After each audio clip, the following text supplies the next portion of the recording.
Hello everybody, how are you all doing today? Thanks for joining me in the class. Today we're going to be doing a astronaut, so it's going to be quite an interesting class. It's going to be a very creative class, so if you like getting those creative juices going and trying new things, this is definitely the class for you. Even I don't know what this painting is going to look like in the end of the day. What I can show you is what inspired this class, so let's start with that and then we'll take it from there. So a while ago, I was experimenting with acrylic pour paintings, and I poured some out onto a canvas. It obviously initially goes out in a circle, and I thought, wow, that looks like a planet. So what I did was I took a canvas like this and I masked it off with some masking tape so that the pour couldn't spread where it wanted to go. And then I did a pour, and then I did a little astronaut scene. And they've turned out to be quite popular, these paintings. So I did a whole series of them. So these are two that I've kept for myself, which are sitting by my PlayStation. So I thought, well, we'll do something similar today. We won't be doing any acrylic pour though. We'll be doing just straight off painting, but we'll experiment with a few different things and see what are we going to do to make our planet look cool. And obviously the scene won't look 100% like this, but it's going to be the same concept.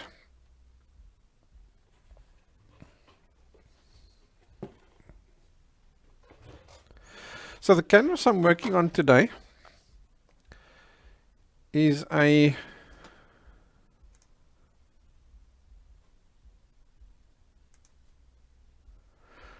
12 by 16 inch canvas. So as I go along, I do have quite a few, I'm using multiple cameras, so I do have quite a few camera changes that I'm going to have to do as we go along. So just bear with me as I do change these camera angles for you, so that I can give you the best view the whole time. Alright, so this is a 12 by 16 inch canvas, which is roughly 400 by 300 millimeters. I'm going to be painting in acrylic so that I can dry off the layers, but you can paint in will paint as well, because it's the same process. You'll just have to stop once we've done the whole background layer, and then wait to add your final astronaut in the end of the day. Otherwise, the techniques are going to be the same. So if you do want to know how to do the acrylic pour, there's plenty of videos that show you how to do that on YouTube. They're a dime a dozen. So what I was thinking today, I was maybe using a larger figure, maybe something like this size, as opposed to a large planet with a small astronaut. Maybe this time we'll push the planet a little bit more to the side and feature the astronaut a little bit larger. So I found this off nasa.gov. Let me see if I can show that for you. They're a really cool website. Let's go to here. They have a really cool website, images.nasa.gov. And there you can go and search. They've made almost all their images copyright free, and you're free to use them. So you can go and search for images, videos, even sound. So what I did there was I searched for an astronaut, just so that we can have something to reference from. And I got to this picture over here, which is Ed White on America's first spacewalk, first ever spacewalk. So that little gadget he's holding in his hand there is like a what would you call it? Like a little jetpack, a little mini handheld jetpack thingy, majiggy that he was using to propel himself outwards and then back to the craft. And then obviously he didn't have the tether on him as well, so he didn't accidentally float away into space. So we're going to use that just as a bit of a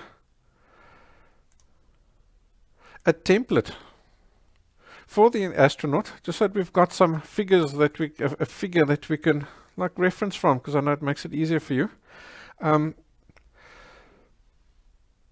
Another option that you can do is you can use something like this. So this is just a little figurine that I got off bestartshop.com. They're not cheap, but they're accurate as far as the actual proportions are concerned, and the figurine can fit into all sorts of different positions, you know, so you can maybe have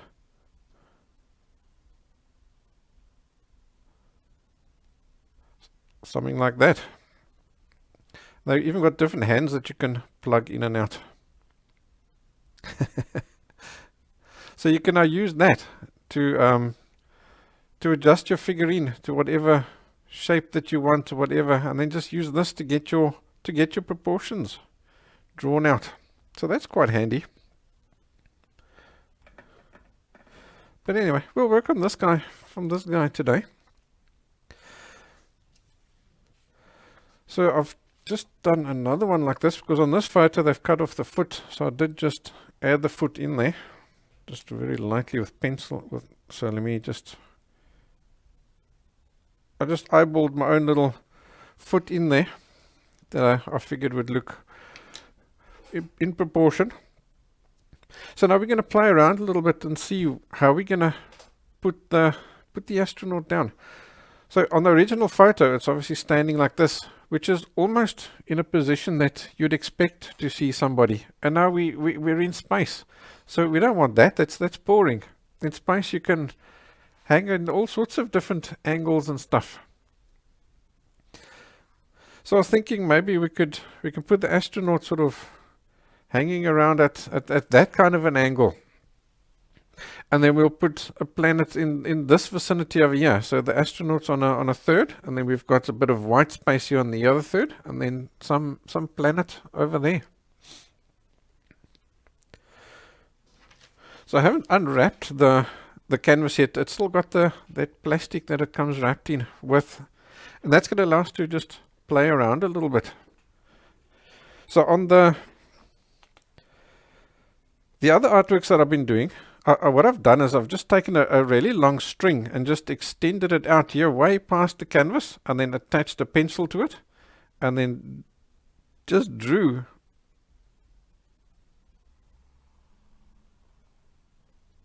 a line with that. So it gave you a nice perfect little radius like that for your planet. So we can do that.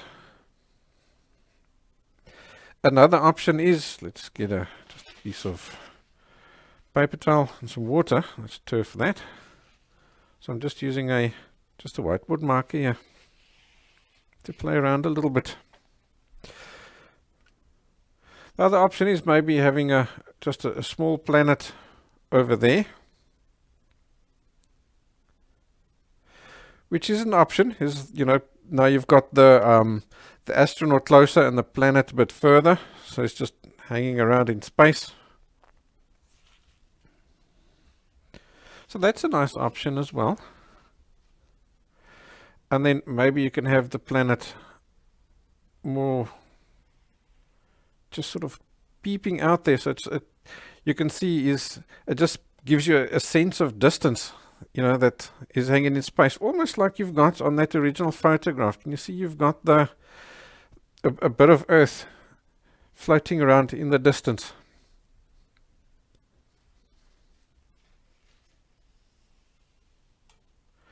So of those three ideas, which one did you like the most? Did you like the parallel, the circle, or the partial? Let me know in the chat box. Then we'll do the one that was most popular.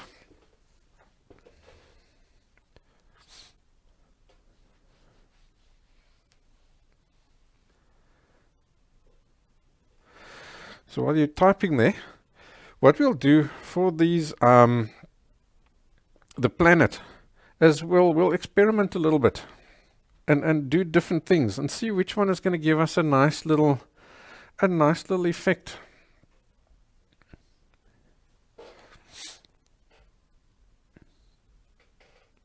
So Annie's saying she likes the parallel option. Let me know what you think. So to experiment like that, what I'll usually do is just take a scrap piece of paper or an old canvas or something like that. So what I do have here today is just an old canvas. So there's several ways of coming up with a planet.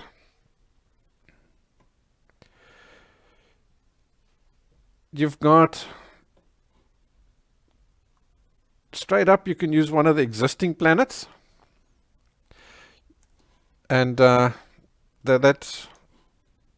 NASA website I had a minute ago, I'd searched for some planets over there. Let's go back to that website. So I did search for, what did I search for? Their planets.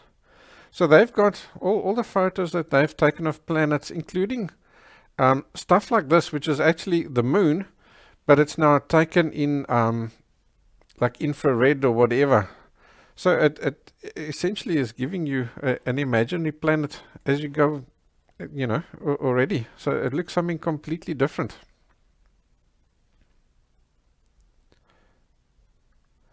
But then there's also other websites that generate your own little planet. So let's go to this one over here, which I found, which is the zarkonen.itch.io/planet generator. Let me post that into the chat box, and you can go and play around there. So this is pretty cool. Every time you refresh the page, it gives you a new planet with a new even description and stuff with it. So let's refresh there. So now you've got this guy. You got that guy. So that's quite nice. It also helps you sort of get those creative juices flowing between that and between that. I quite like this. That's quite nice with all those different colors. And I also like that with all the blues in it. Yeah, it gives you ideas for different colors and so on. Alright, so let's go back to the canvas, and I'll give you a few ideas of what you can do to get some different textures and so on. So one thing that you can do is let's maybe use that blue planet that we saw. This one.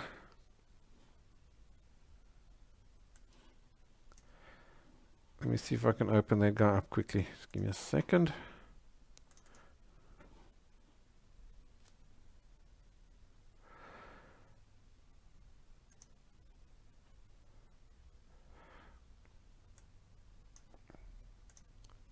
We saw this planet here on the NASA website, which is, it says Hubble finds a true blue planet.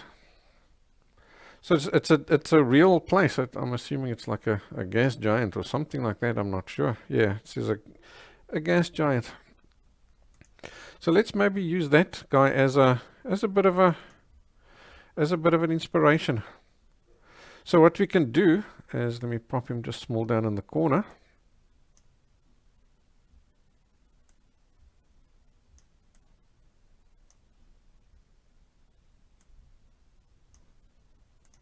Let's chuck him over there. Then we'll play around over here.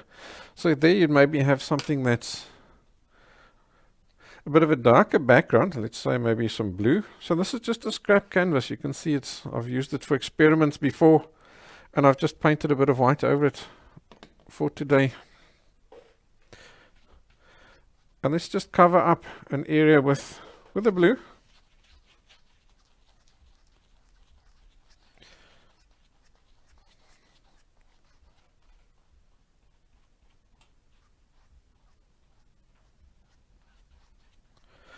So what I'm going to do is just sort of play with a reference, so it makes it easier for you to visualize what I'm seeing in my head. But obviously you go ahead and do all sorts of ideas just straight up in your head. Alright, so let's dry that off, and then we can cover it with different things to see what kind of planet textures can we get.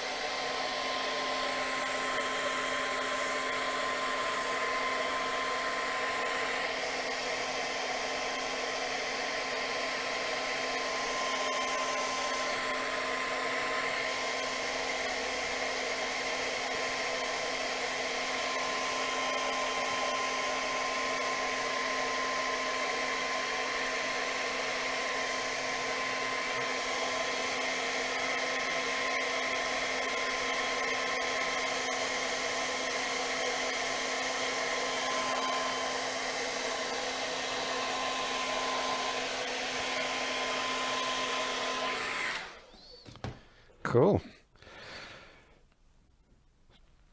I think what we should do is let's maybe just we'll split this up into like three or four pieces. We'll do different things. So one way is, let's take just a piece of paper and let's crumple this paper up, because what we want to do now is make random marks. So now you've got to just all sorts of random angles and stuff. So often I'll even just crumple it up, open it out, and then crumple it in once or twice more to get even finer little wrinkles and crinkles inside that paper. So now whatever I paint is definitely going to be very random. So let's pop down the palette over there, and let's maybe put down some, well, let's start off getting some, let's get some white, because we do need to make whatever we're using lighter. So we'll put down some white, and for now, what the heck, we'll just stick with the ultramarine, that's fine. Let's get some ultramarine there. So I'll start off with white, add ultramarine to it. Maybe like a 50-50 kind of mix for now.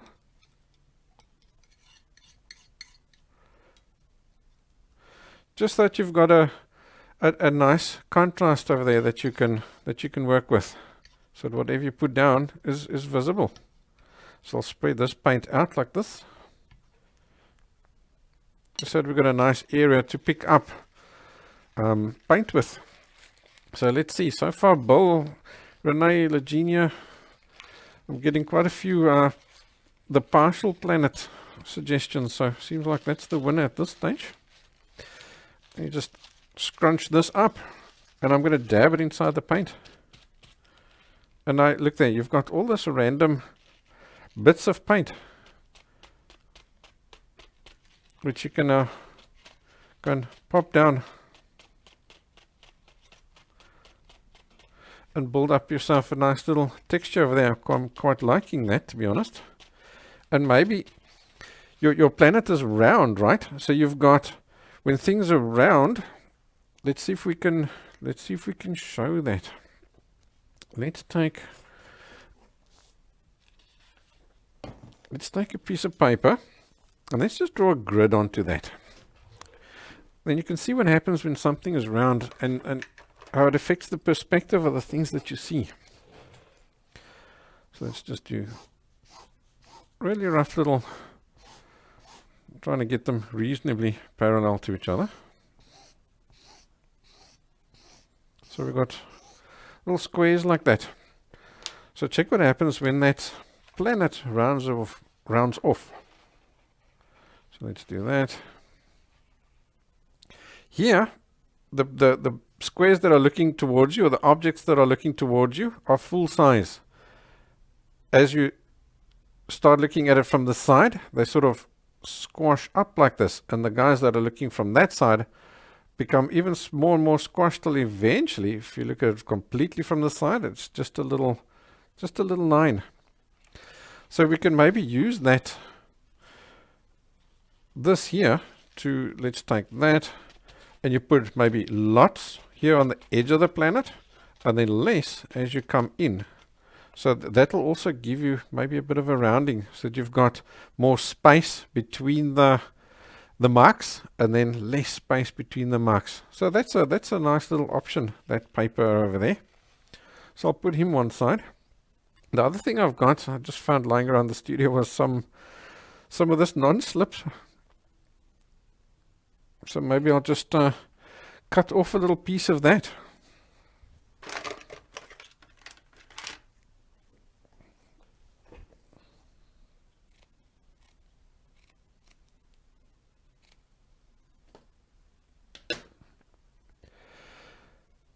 Let's maybe just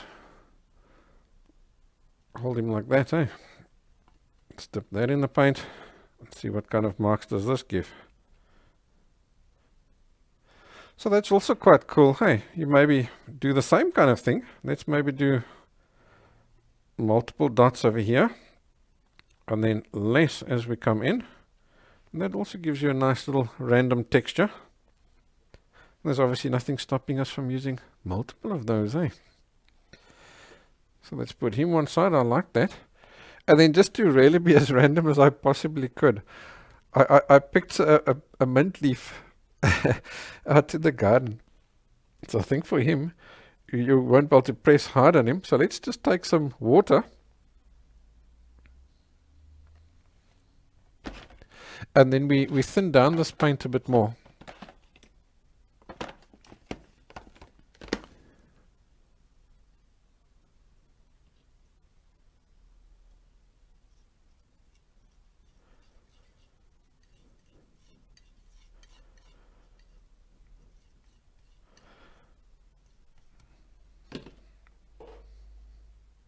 So now we can dab that in there and make marks with this.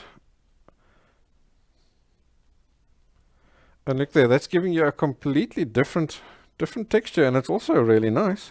I like that. It's like a rocky kind of effect, hey?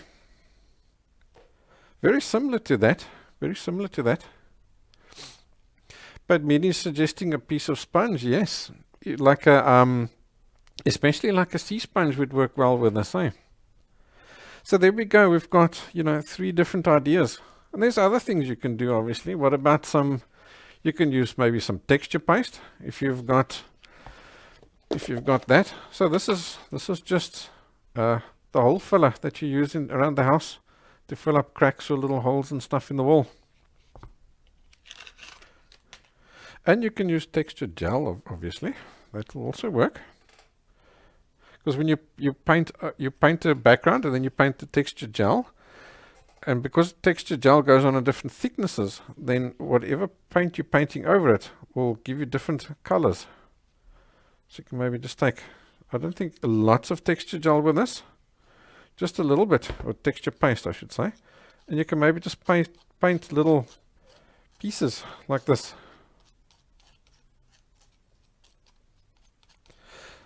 So now when somebody's looking at your planet, they can have little bits that are higher and lower than others. And you'll just dry that off and you paint over it.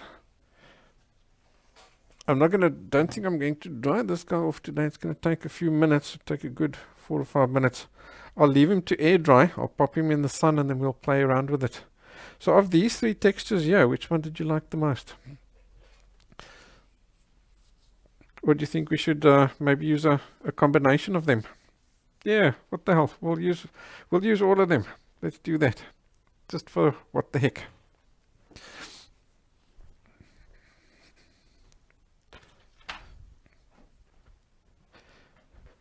At worst, my painting's going to smell good with the mint.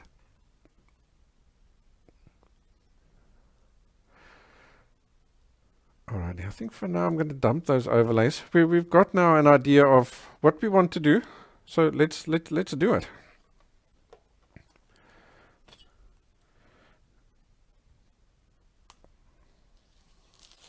So we've got a partial planet, and we've got the astronaut floating in the air.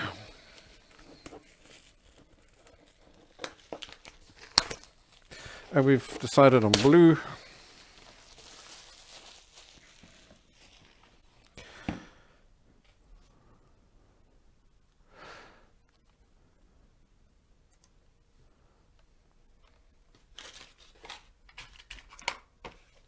Just want to close that guy up because he dries out and then he's no good.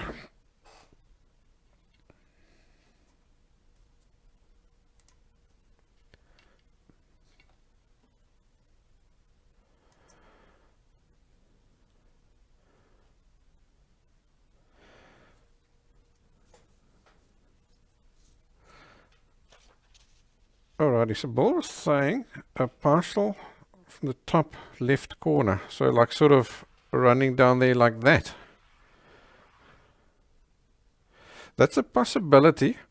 The only concern I would have with that, Bill, is let's take a look at that. If we put our astronaut hanging at that angle, and then we put a partial planet hanging at that angle, they're quite parallel. And if we do it like this, it's a bit more,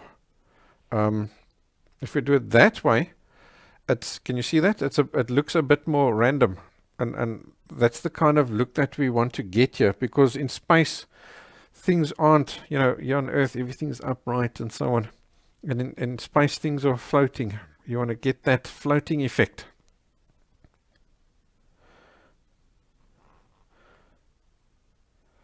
If you did it maybe, parallel like that, or at quite a, even there's it's even more, eh? Yeah. No, I think it's better this way. I think it's better this way. Then you have that randomness. Right, cool. So I'm just going to use just a pencil. So I've got a watercolor pencil that I use. Let me see, what can I use to make a radius? Here I've got a nice long ruler with a hole in it. So I can put my pencil there, and if I hang on to the back of the ruler, keep that steady, that'll give a nice pivot point. So let's do it like that.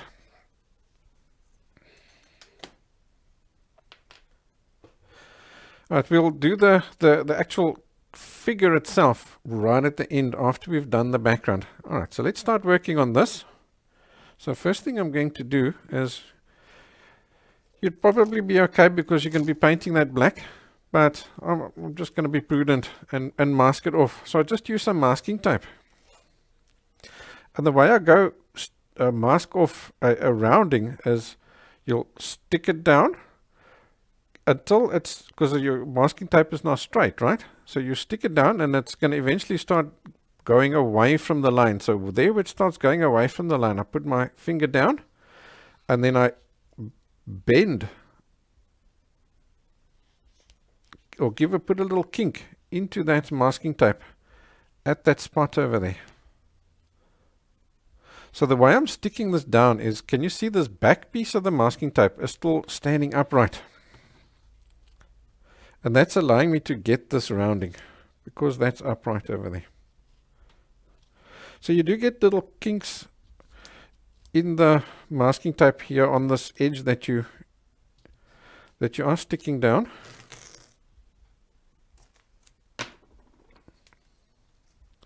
But if you press them down hard enough, then you won't get a bleeding in underneath it. So there you go. Now I've taken a straight piece of masking tape and that's given us a nice mask. So now you've got half of this masking tape is stuck down perfectly, but the rest of it, look what's happened, it's all curled up. So I'll just give it a little snip here and there.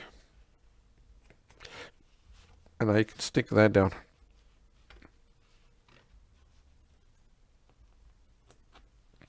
So it's just half of it has been snipped.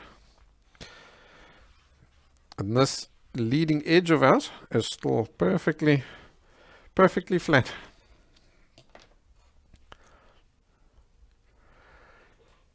Great.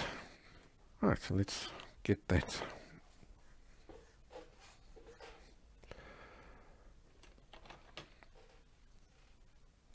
Yeah, I think I'll just use just a soft filbert like this.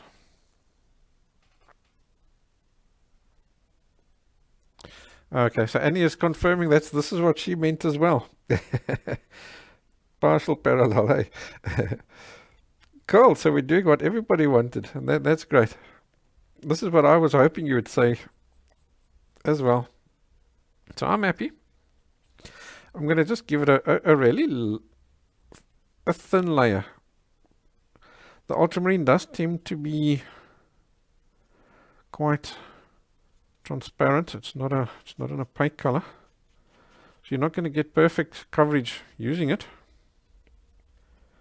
And now as I get to this masking tape edge here, I'm going to run along the edge. I'm not going to go like this, because then you're going to squeeze some paint under any little kinks that we do have. But luckily with this, it doesn't matter if it's got some of the canvas still shining through, because, well, look what we're doing. We're creating crazy texture on the thing anyway.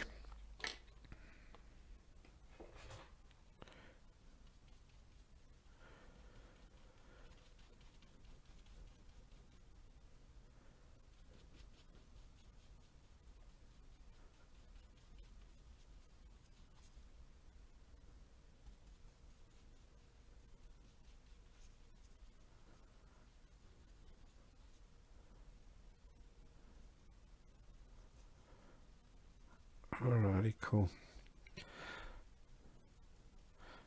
So I think I'm going to dry that off.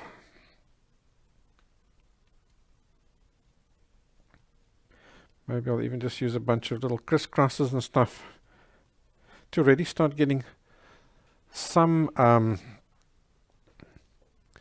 texture in there. So we'll leave that guy at that. Let's nuke him with the hairdryer.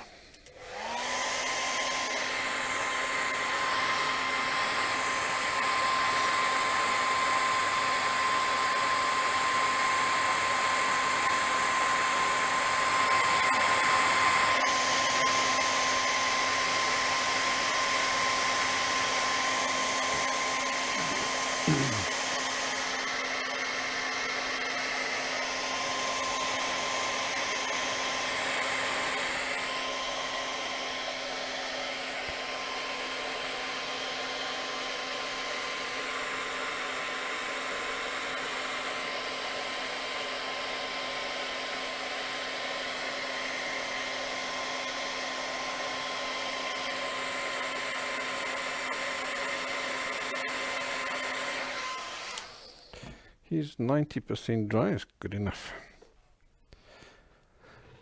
Alrighty, so I think we're going to put in more than one texture in this, using our different thingies that we've got.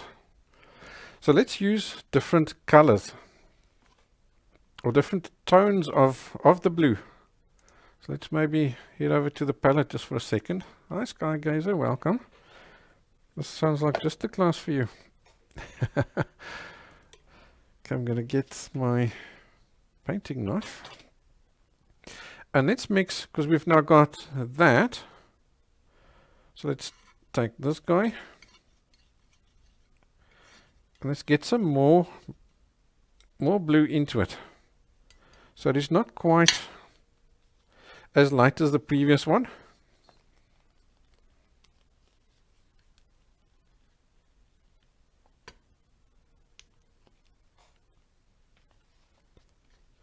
Okay, so I'm checking between there and there. Make sure I've got a good contrast. Let's take that and let's get that other original color that we mixed in the beginning. Let's get that. I don't think we need too much paint. It's just a little area on the canvas. That should be good. So again, I'm checking. Do I have a good contrast between there and there? What do you think? Should we maybe add just an extra little color? Maybe like a green or something. Just little touches of it.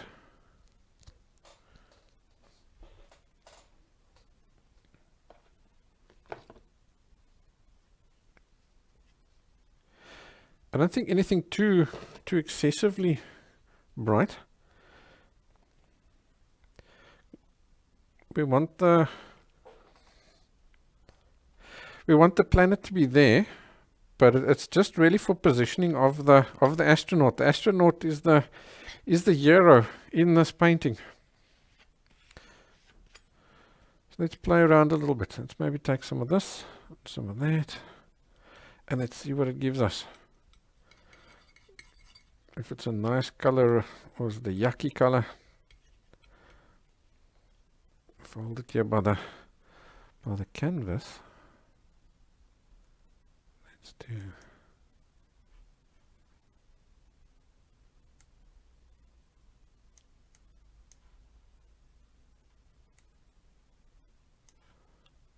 Let's do that. If I hold that there by the canvas, it's quite dark. But Minnie is suggesting touches of pale orange. Now that's a damn good suggestion, mate. Because we've got opposite colors. That's brilliant. You're a genius. So let's do that. Definitely better than the green, eh? So for the green, I was thinking like complementary so that it doesn't stand out too much, but yeah, let's be bold. Why not?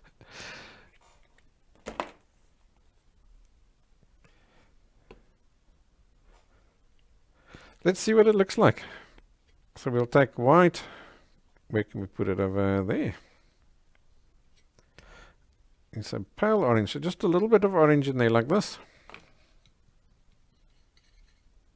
Let's check that out. Yeah, let's go for it. Why not?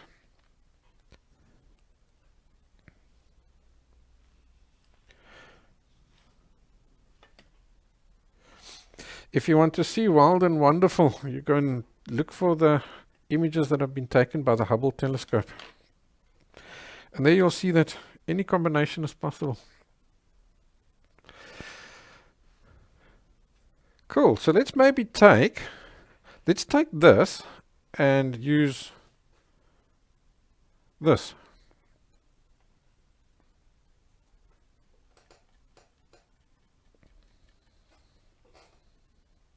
So then it becomes like maybe it's like lights on the planet.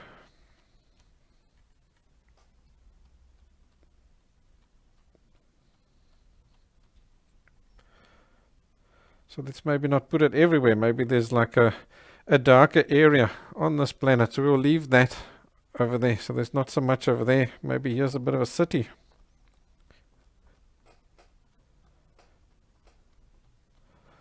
So we'll add some more in that area over there. Cool. I've promptly lost. Oh, there it is. I thought I lost my my mint leaf. Let's maybe swap these two around, eh? Let's go.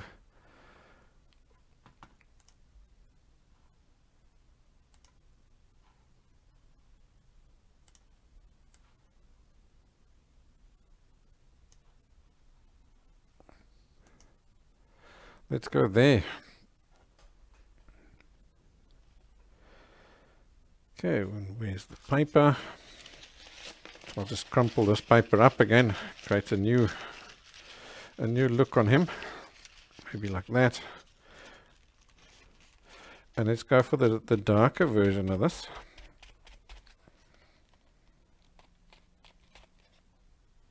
Let's see how that stands out.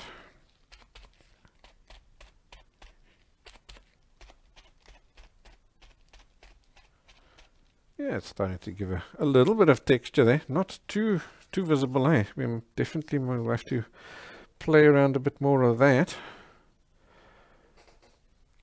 So I think what I'm going to do, let's use one more lighter color. Let's take this and we add some more white into that for one more lighter version. Then we'll use this with the mint leaf. Okay, so let's recrumple this guy so that we don't paint the same patterns again. Now it's now new patterns for the new color.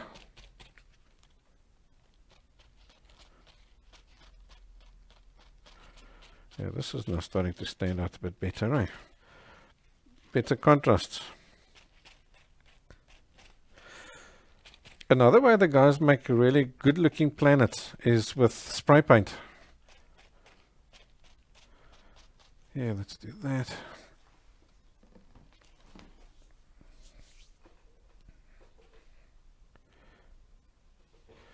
And maybe even a darker version, just for some really darks in between. Let's take some Paynes Grey and let's work that into the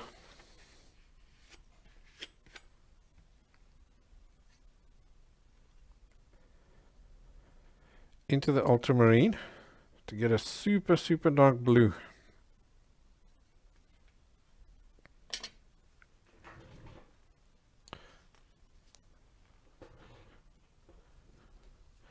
Maybe we can use this guy again. I'll use the back of him. Let's crumple him up this time.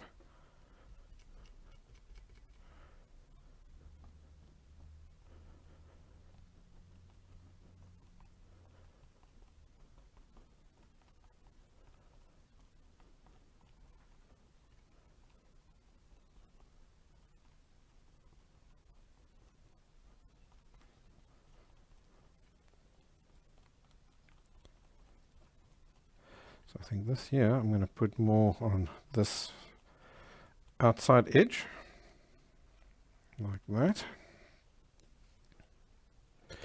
And then let's put the lightest one on that inner edge over there.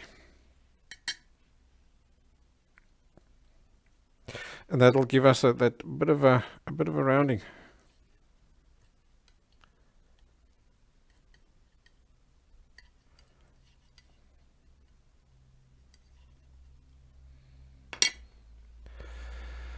Cynthia's saying maybe we could dip the paint tube cap in a contrasting paint and dab some craters in for interest. Yeah, why not? Let's do that. So this is fully experimental today. This is an experimental artwork.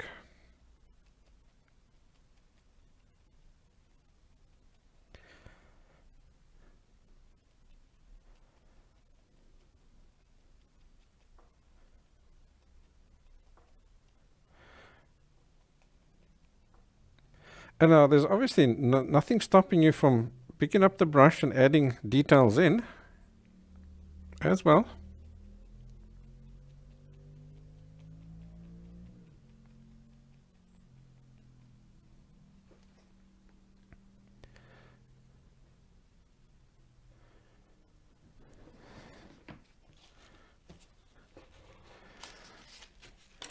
Okay, let's go for some more of this.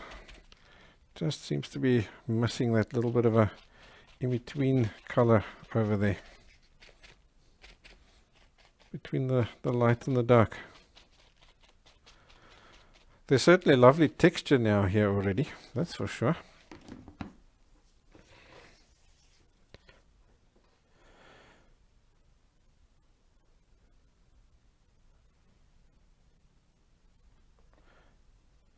So I'm going to use the, let's say, take this orange.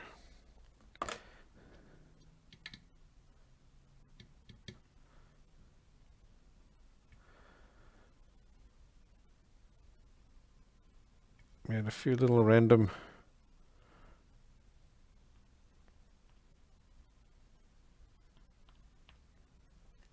marks in there.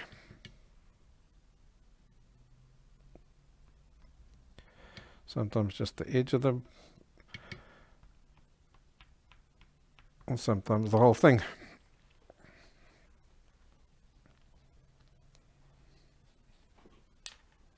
Right, let's maybe take a brush and let's pick up some of the lighter color. So now I'll maybe take the reference photo again for a bit of, just for a bit of inspiration again.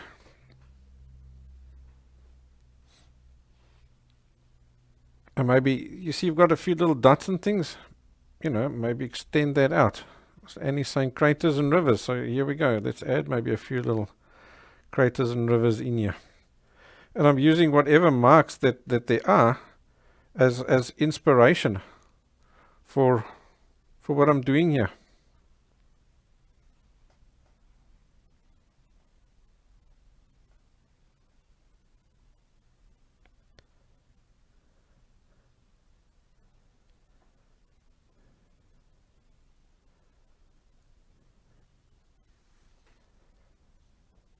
Maybe there around that little orange crater there's a big lake surrounding it.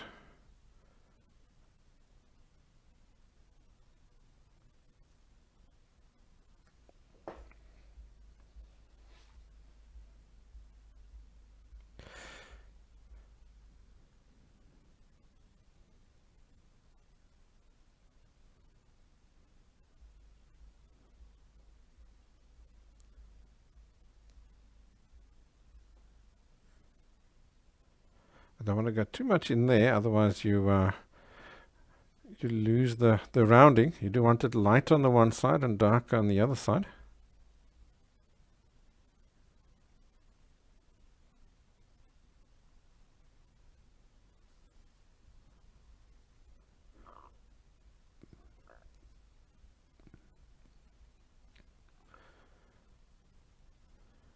Yeah, that's now added some extra little things there. It's starting to look like a bit of a more rocky planet,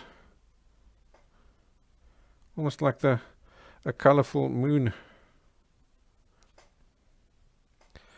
So now this stuff that I'm doing now here would have worked great if you had some texture paste down, because now you could have let the paint scrape onto the edges of those the edges of the texture paint.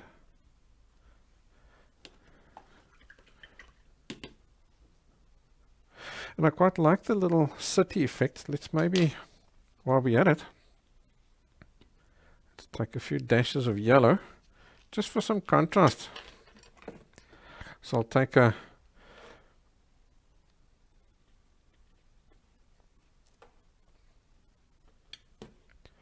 just a fine liner. And let's add a few little brighter patches. It's not showing up, so I'll take some white into the yellow. Just get it even brighter. Yeah, you can even maybe suggest like city streets by putting these guys in a bit of a bit more of a pattern.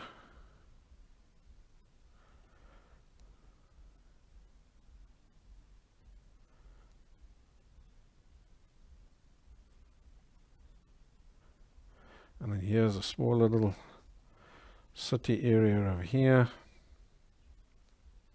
So we add some random dabs and dashes in there.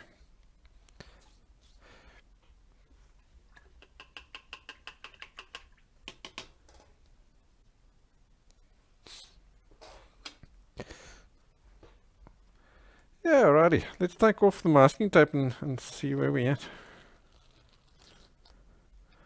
I think that's going to be quite a nice looking planet once we add in the background. Oh, cool bananas. Let's turf that guy. So now you can block in this here with a black. You can use Paynes Grey, Mars Black, Lamp Black, any one of those guys. I bought some black 3.0 the other day, which is really black. Maybe I can show you just the page from the experiment that I did. There's a separate video here. You can see me actually doing the experiment. So just give me a second, I'll find that for you. So it's really a dull black. There's no reflection and stuff off the paint. So that makes it ideal for a painting like this. This is the, be careful I don't put this on that nice planet we've painted there. So this was that experiment that I did. So there's Mars Black, Paynes Grey, Carbon, mixing black with your 3 primaries, and mixing black using raw umber and French Ultramarine. And this is the black 3.0. Look at that beautiful dead dull black. If I do this, can you see there's no reflection of it? So I thought, what the heck, I've got the paint today, we may as well use it. You just use whatever black you've got. I promise you, the other ones were done that I showed you in the beginning of the class were done using just Paynes Grey.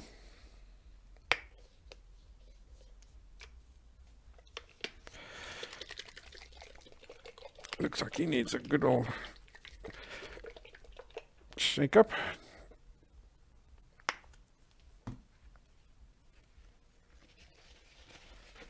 Your acrylic paint, just like the oil paint, does separate a little bit when you don't use it for a while.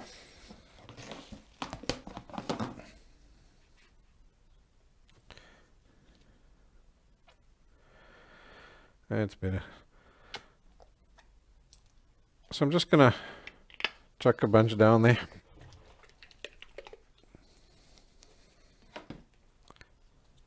And I'll use a nice big brush and spread it out.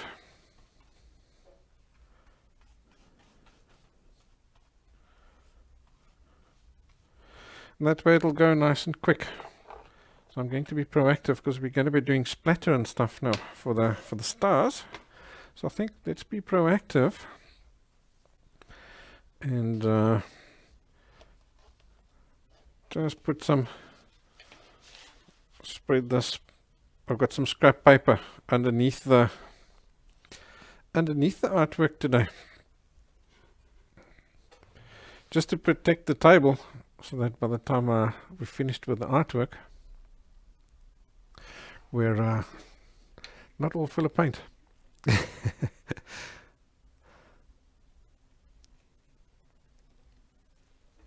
Let's maybe go. Let's go to that view over there.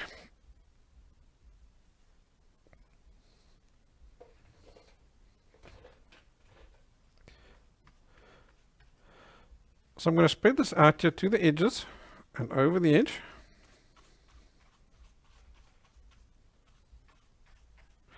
Not quite up to the planet at this point. Just going to avoid him.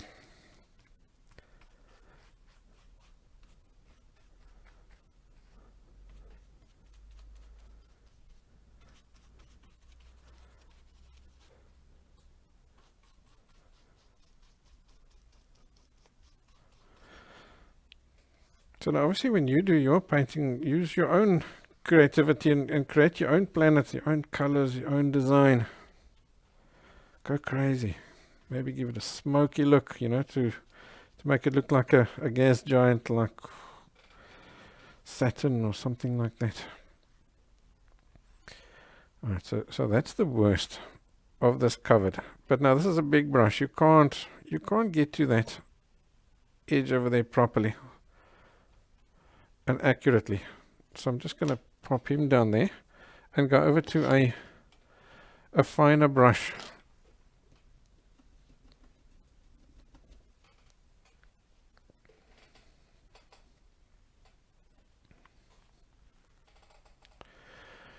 Just a bit of soft Filbert. Pick up a bit of this paint on the brush, just so it has some paint on him. And I will carefully get that edging right.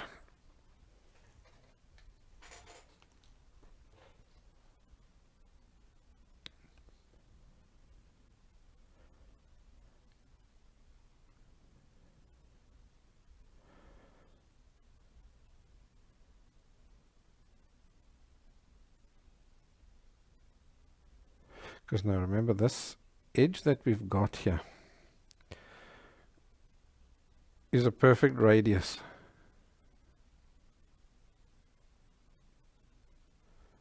So we don't want to turf that perfect radius, otherwise you end up with these little flat edges and stuff, and then your planet doesn't look realistic. It looks like he's got a dent in him. It should be okay if you're painting if he's an asteroid. They come with all sorts of kinks and dents and funny shapes there.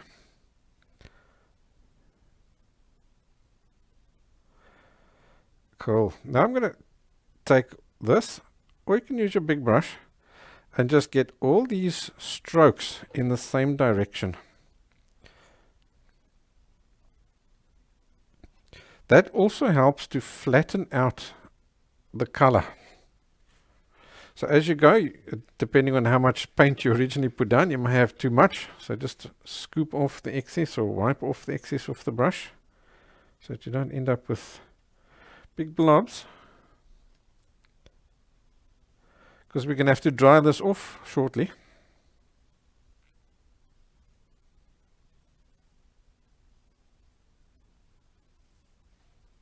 And the thicker the paint, the longer it's going to take to dry.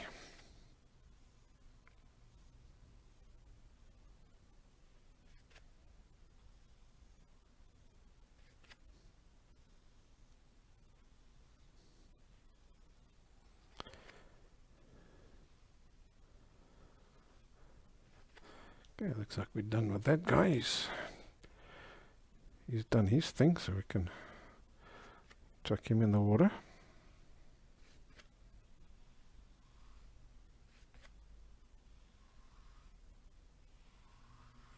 There, at the top we've got quite a bit of excess paint, and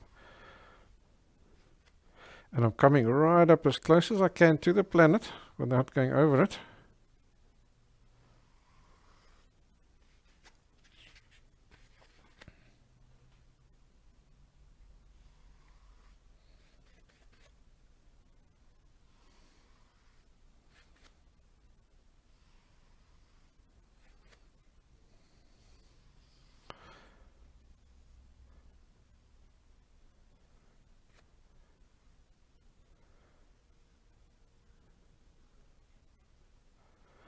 I don't know, I just find doing these lines horizontally works best for the space, because it just gives you that flat expanse.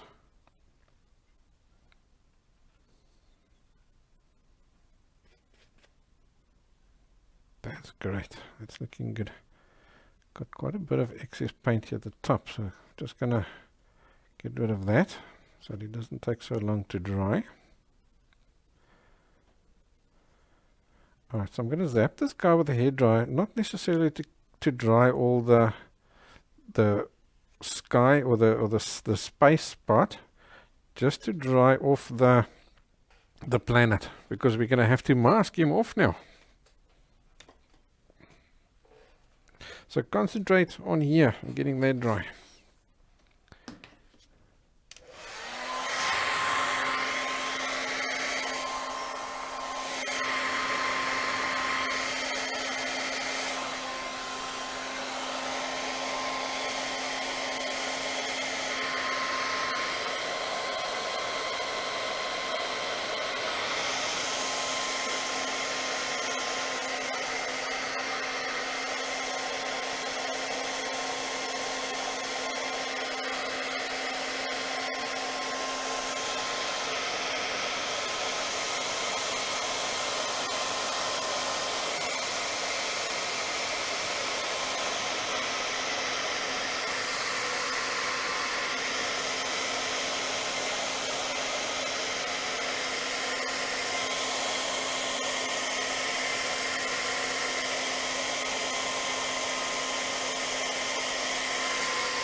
So with a black 3.0, they do always suggest that you add a second coat, and I can see there are still a few little, now that it's dry and that sheen has disappeared, the glossiness, I can see there are little places where there's still some of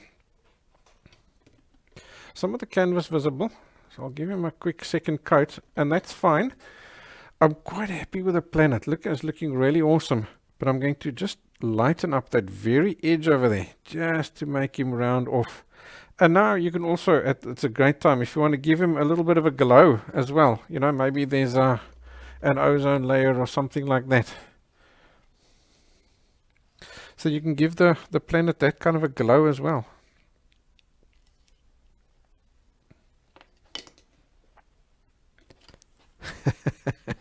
Look what happened to my brush. Yeah, I think he's at it. Alright, so I'm going to take just a soft Filbert and some of the lightest blue that we used. I think I'm going to just turn this canvas that way for a minute. Make it easier to judge the edge. So you don't want to go over the edge. Well, I don't anyway. Maybe you do. And I'm not going to fill up everything. It's not going to become a line. But just here and there, I'm going to just like almost a glaze. Just glaze some of this in here just to lighten up that edge a bit more. And it's going to give a better rounding on this planet.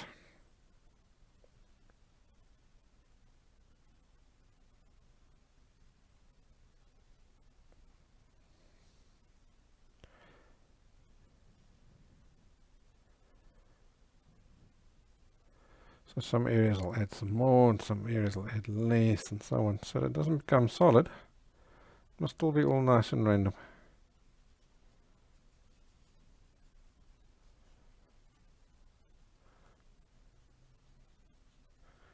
Okay, now just a bit of a glaze. Can you see how it's rounded off? Let's maybe add a little bit of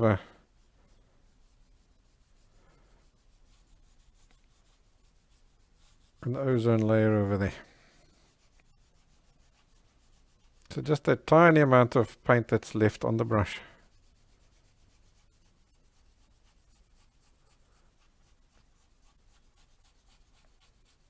Just going over the line. And it's just catching the tips of the weave of the canvas. Just catching that little bit of that texture. Gives you a bit of a haziness there.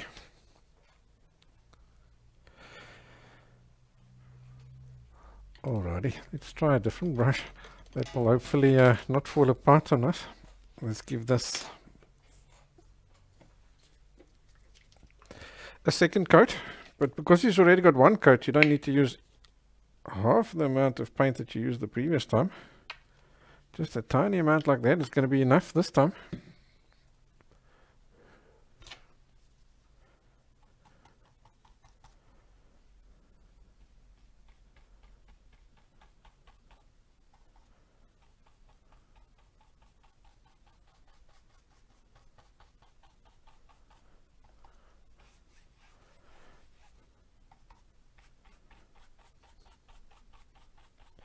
So I think what I'm going to do is just do the worst areas.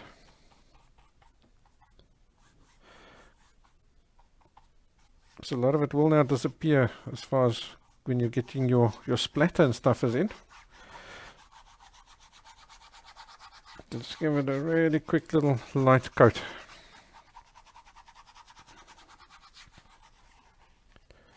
There we go, I'm not seeing any marks anymore.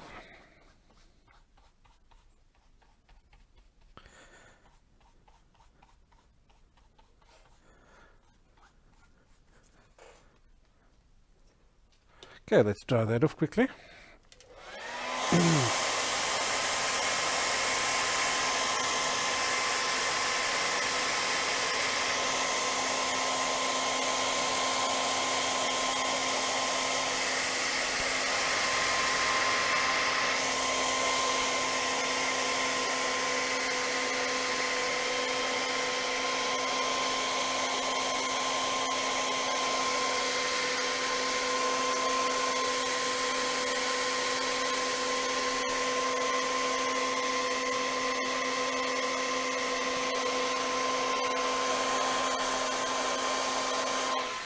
That's enough. It's not perfectly dry, but it's good enough for now. So now what we got to do is add some stars into the sky. So that's quite an easy process, but it's a messy process. Let's head back to the palette and let's go and get ourselves some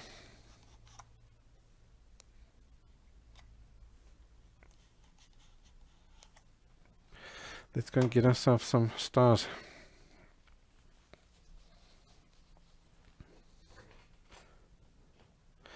So for now, we're mostly done with all these blues.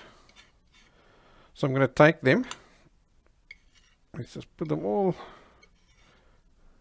to the side. Doesn't mean we won't need them at all, because I do have an idea in my head already of where I'm going to need some more. So I'll just pop them one side for now. I know they're easy to mix. It's just blue and white, but you've already mixed it. So let's get rid of the worst of that. Yeah, I think we can actually add a few random orange stars in there.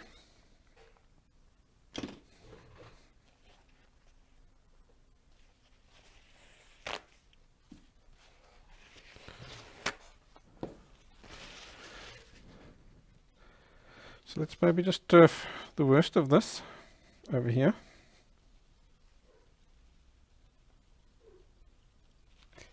So all I'm doing is just mopping up or sort of dissolving the paint that's lying there.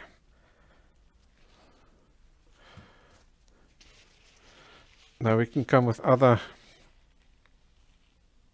sheets of paper towel and mop up what we've dissolved. It does need to be perfectly clean because we're going to have all sorts of different colors going on, you know, anyway. But just the worst of that blue. Get rid of that, then we'll be good to go.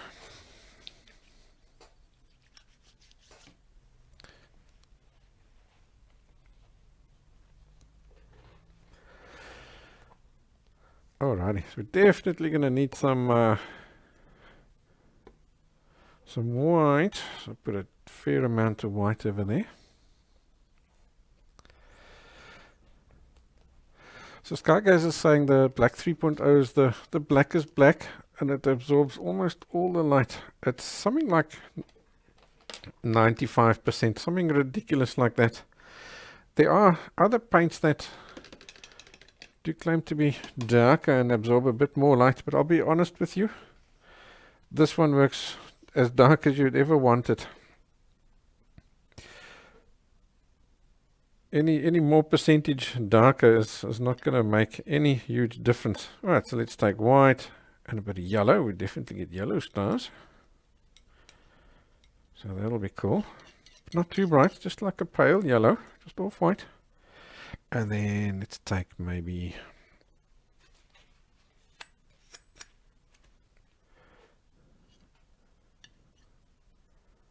a bit of orange. Oh, that's too bright. These colors must be just off white, not too intense.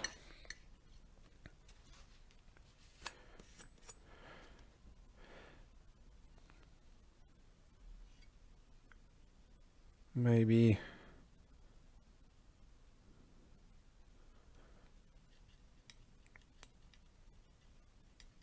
a touch of green as well.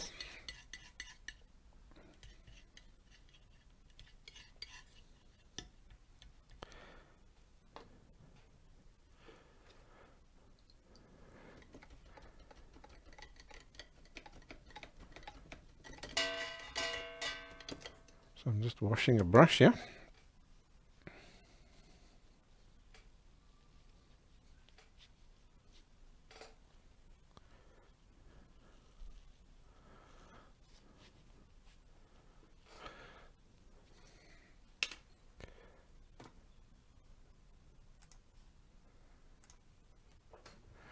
Great. So now when we do the splatter, we don't want to be splattering on our beautiful planet over there. So what I'm going to do is I'm going to just mask him off, including that little Or no, I think we'll do it right up onto the planet. Doesn't matter about that little ozone layer piece, because he's supposed to be like transparent anyway. So if you have a little bit of stars shining through in between them, that's fine. It'll be natural. It'll probably just add to the transparent effect.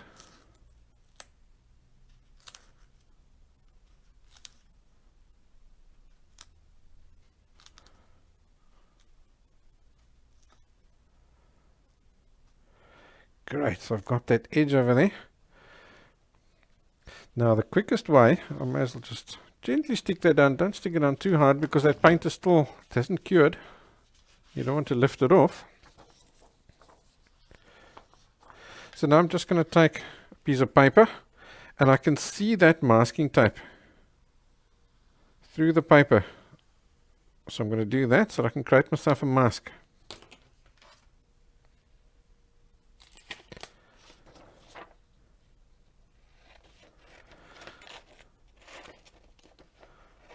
So this does need to be accurate because it just needs to lie on top of the masking tape. As long as it ends up covering over the masking tape, you're A for a way. So that's that. Okay, so let's just stick him down at places.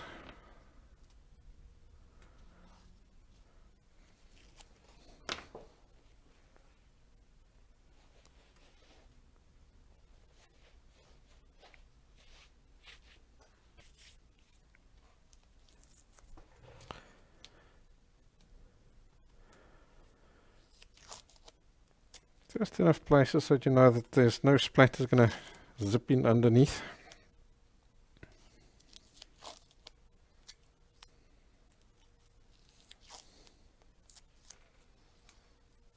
Maybe just one there.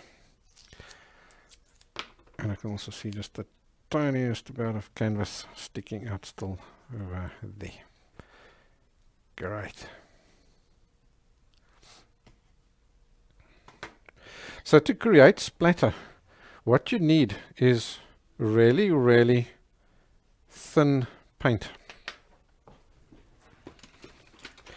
So I'm actually going to take just a dropper. And I think I'll just use just this, any bristle hair brush will do the trick. Add lots of paint, water. Let me get to the palette for you. Let's bring him up. I'm going to add lots of water into there. It must be thin like an ink. So here's a little secret to doing splatter. If you want small fine splatter, keep your paint thicker. If you want larger dots, make your paint thinner. So I'm going to do the same with those guys, and obviously I'll just wash the brush in between each color. Let's go to here. So I usually just use my finger, but if you don't want to get your hands dirty, you can use another brush, just the handle, and just flick it off over there. Make sure you go past the edge. That's why you have to put some newspapers down. Go past the edge so that you don't have these dots of yours or your stars just inside and sort of concentrated here and nothing over there. It must look like it's going out. Now, can you see the way I'm putting it down? There's like an area here where there's less, and there's an area there where there's more, and so on. Your stars aren't even in the sky. It all depends on where the planets and suns and stuff are.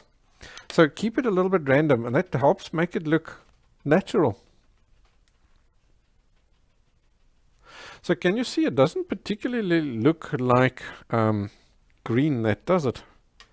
But yet it's got that green tinge. When we add these other colors, you'll see they've got those little subtle differences, just like real stars do.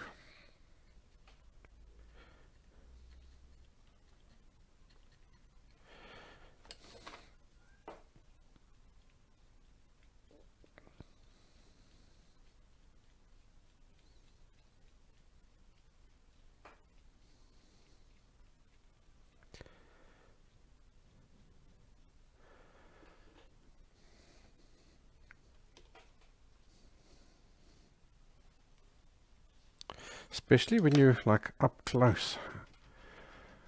When the painting's up on the wall and somebody comes and stands right there by it and they see, wow, look at all this beautiful detail and stuff. Okay, and I'm going over to the orange one.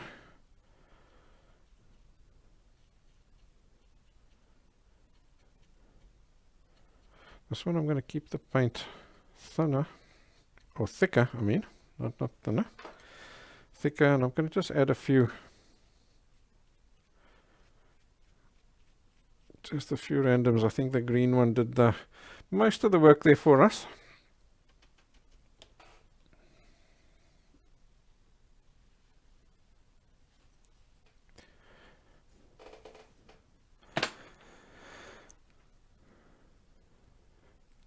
Okay, now we can carefully lift this off. Not too fast, don't yank it, because remember that paint there is not cured yet, so you don't want to yank off the paint that you've put down there. Very gentle.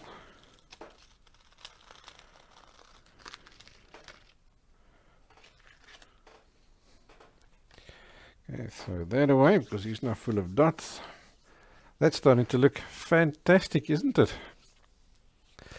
And he's asking, would black gesso work? Yes, that would work fabulous, because that's also going to give you that bit of a matte, more of a matte look, hey, than the other ones. Okay, now, just because I've thought of it, I'm going to take a little bit of the lightest blue that we used on the edge over there. And maybe there's a bit of a vent on this planet, so can't touch there now, be super careful. Maybe, yeah, there's a bit of a vent happening. So I'm just gonna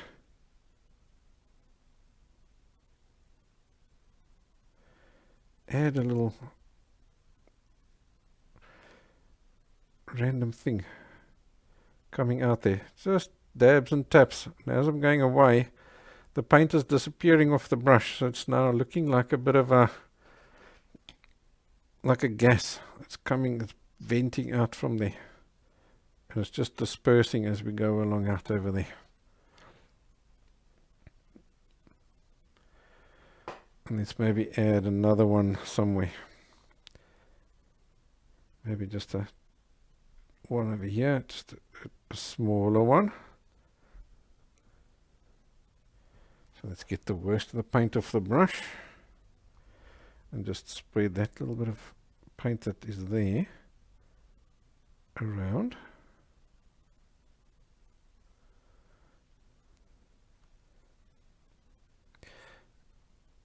And then maybe there's another one here close by to him, so that there's three. Maybe there's even smaller ones just coming out next to it, just to add some movement and some action happening out into the distance. So maybe that's why our astronaut is out here in the vicinity. He's come to check out, see what the heck is going on here. What's going on at this planet? Yeah, I like that. And then, needless to say, yeah, in the sky area, don't overdo it. I found you mustn't overdo it. You can always add, sometimes you have a random blob that doesn't look real, so then you can take it and maybe turn it into a little galaxy. Like, for example, let's take this guy over there. Let me see if I can zoom in on that.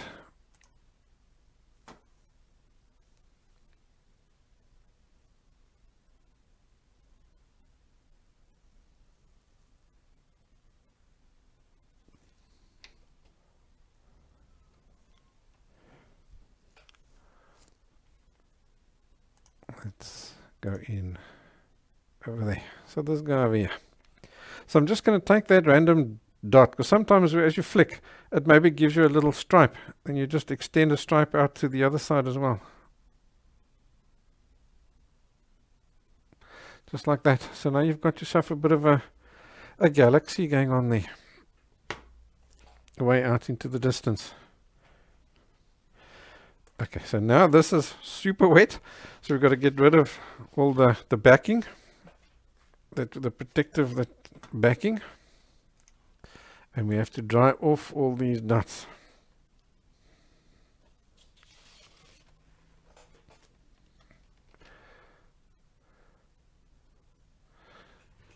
So it's back to the hairdryer now.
Awesome. Sorry about that. It does take a while. What can you do? You can't speed up nature. So I put that overlay over there just so you can see. I think we've done a fair job representing that little planet that we did see. Yet it's our own unique planet, so that's great. It's perfect, hey? Okay, so now it's off to the good stuff.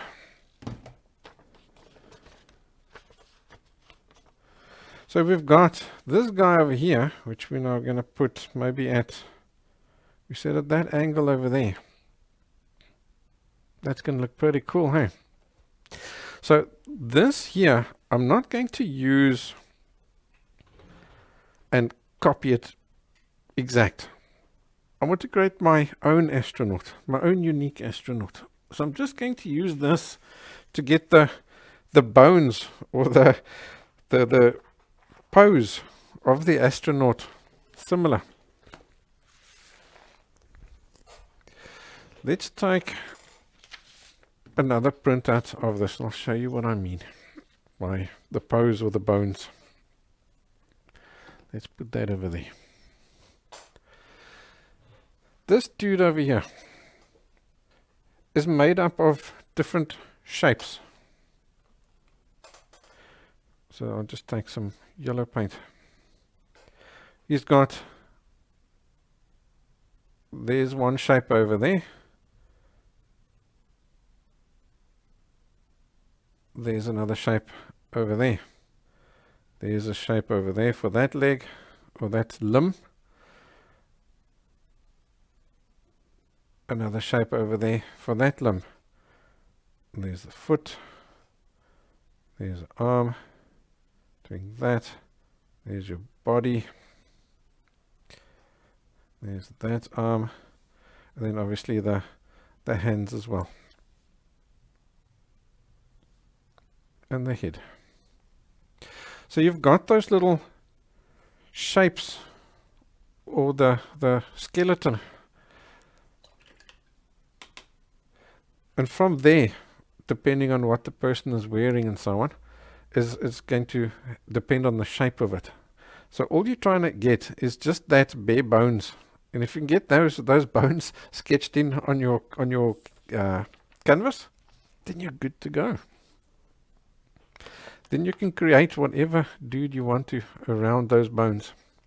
So that's what we're going to do here now. So I'm just going to put that down there in that pose. So I usually take if I can, I'll go onto those images.nasa.gov, and you go and search for spacewalk. And that's when you're going to find those nice, natural, floating in space poses. Or obviously you can use your little figure that I chatted about earlier. Maybe you want him to be floating like this, in the air, and maybe with his legs up, or her legs. It could be a lady astronaut as well. It could be somebody like hanging there like this, or maybe taking a photo. Then you just use that as to sketch out your bare bones. Okay, so I'll put that over there. And now to do this, I'm going to just use, I think I'll even just swap that palette for another one. I don't have to clean it.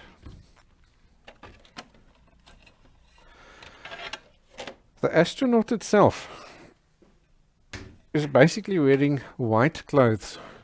So all you're seeing of him is variations of grey, really.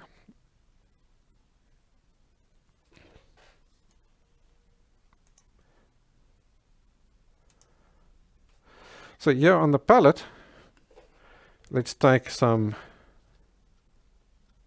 Paynes Grey. So now I won't use that black 3.0 anymore. That was just for the sky. And I tell you what, it's looking fabulous here in person. It really works beautifully for the background. Because we want our astronaut to always have a little bit of light on him, for the most part. So we will now take the Paynes Grey, which is not a pitch black, add a little bit of white into that. And I'm going to just check it.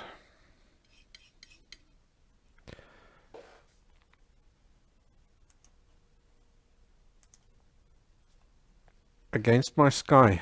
Can I see it? Yeah, I can. See there? I can possibly even make that darker. So the idea here with this is that you're going to do all your sketch work with this really dark. But it must just be enough for you to see. It must just stand out. Just as an experiment, I'm actually going to use just the neat Paynes Grey on the knife. Let's check him and see. We will be able to see that. Not really. He stands out a little bit too much, eh? Or he blends in a little bit too much. So let's use this dark, the Paynes Grey, with just a touch of white in it, just to give us enough contrast to see. But now I could do sketch work and make mistakes, and I'll still be able to carefully touch it up with a bit of paint later.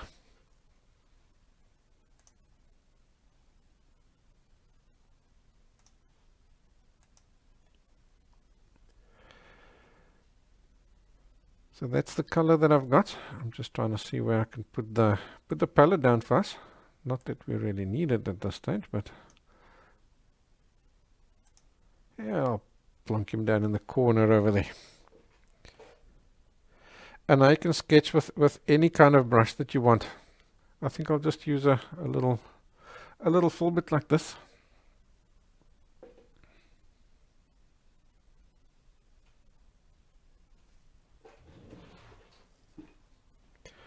Now all I'm looking at are those bones.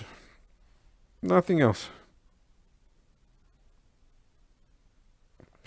And let's just see. We're going to have our astronaut's probably going to be sitting around that vicinity, around there. So let's maybe start his leg over here.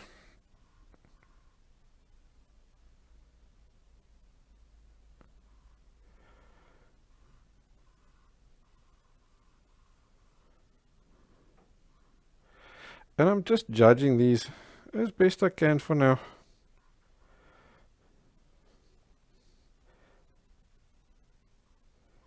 If it's not perfect, that's great. You don't mind, because as long as you get the proportions more or less, you're A for a way. You don't care if the pose isn't perfect.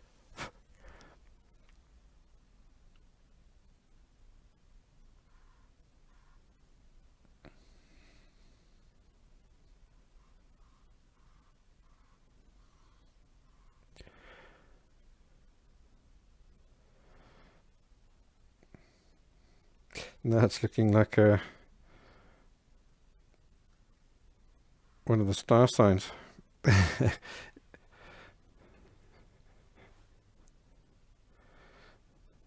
It's not Aries or Taurus, it's Spaceman. Okay, let's see. Let's get this guy arm out over there. Let's maybe change that arm. Let's maybe make that arm. Let's make that arm this one here as the front one. And then we have that other arm, the back arm, coming out around there somewhere, like that. Okay, so now that I've got that, now I'm going to just gradually build up his size. So I'm going to even just move that out to the side. Not particularly worried about him anymore. So I know this calf over here is broader and it goes thinner towards the ankle. So now I'm just going to use some general knowledge of anatomy.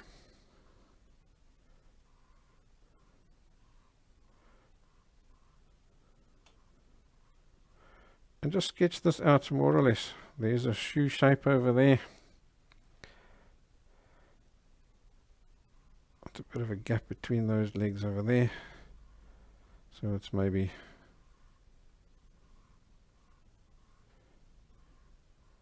get that one out there like that. There's that shoe. That vicinity. There. Okay, now we have our body, which is out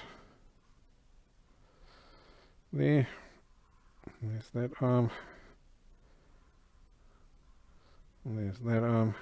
And maybe this time he's looking towards the planet. He's not straight. So I'm going to just do a circle for the helmet.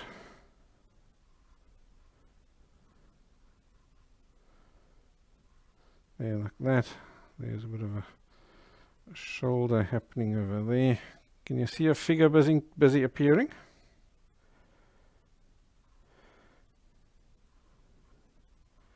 Yeah, that should be, I think that's fine.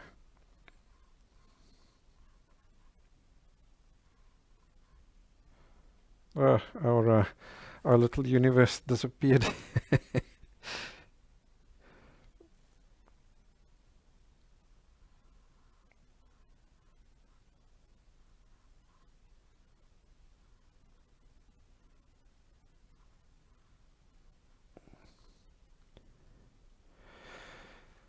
Yeah, I think I can picture that as an astronaut over there. Okay, so now we've got in this picture our light is coming from that side, but I'm quite keen to get the light as though it's coming off the planet and illuminating the the astronaut. So we can turf that picture now. He served his purpose. We've got the shape that we needed. So let's keep to this color. This is going to be our darkest color. So I'm going to just work on the shapes a little bit, refine them a little bit more. And as I do, I'm going to color in this back edge of the astronaut a bit more. In other words, even the back of him is, even though it's dark, we can still see it. So he's maybe got that over there.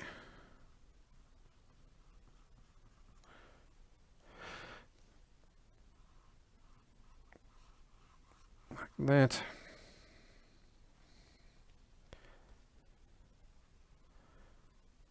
Make the helmet maybe a little bit bigger.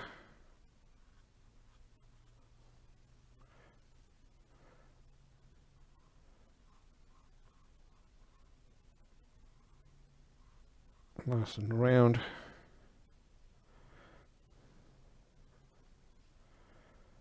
And let's see, there's a hand.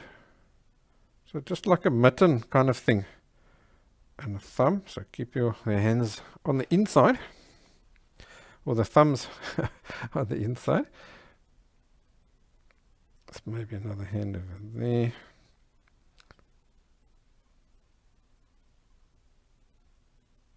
So that one's a little bit smaller than this one because it's now further away.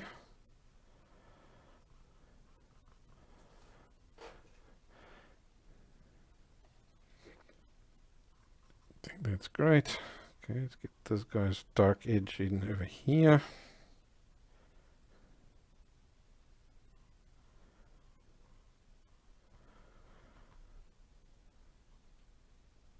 And his shoe.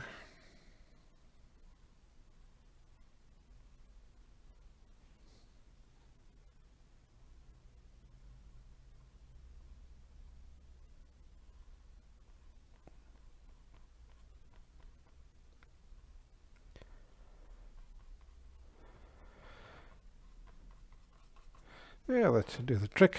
All right. Now let's get to a lighter version.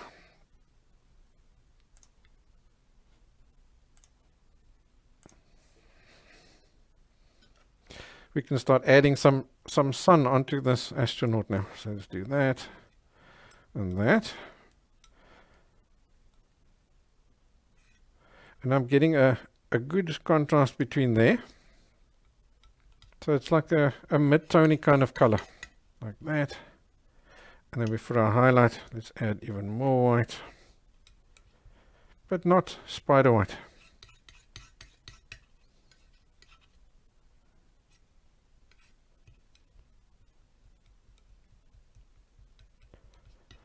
Here we go. Can you see? Nice step contrast over there. That's fabulous. Okay, so I'm going to start off using this guy. I don't think I'm going to show you the palette now. We'll use him. So that's the mid-tone, that's the highlight, and that's the shadow. So I'll just reference the names.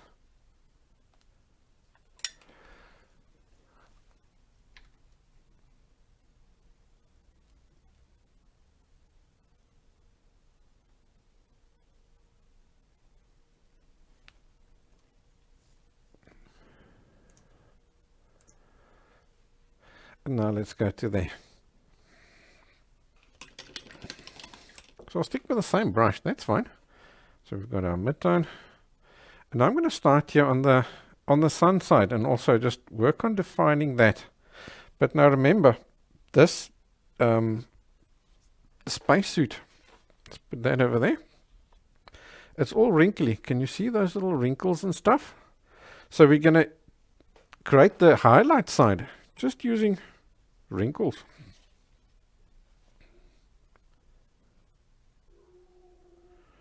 You can't see the wrinkles in the light, but here you can. Now, as you create these wrinkles, you have to really bear in mind the angle of each limb.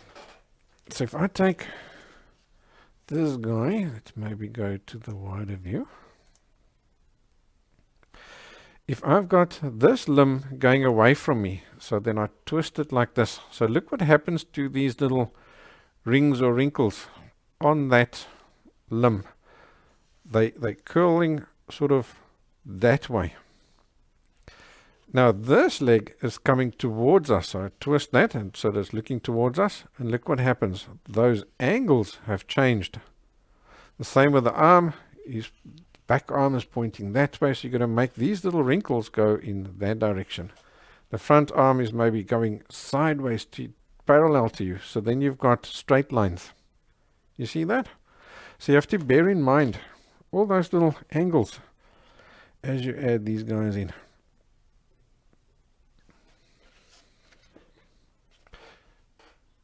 So maybe that, let's do that leg over there. Can you see that?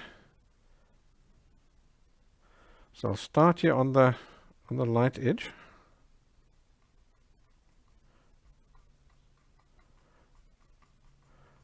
And I'll just start plotting a few of them in like this.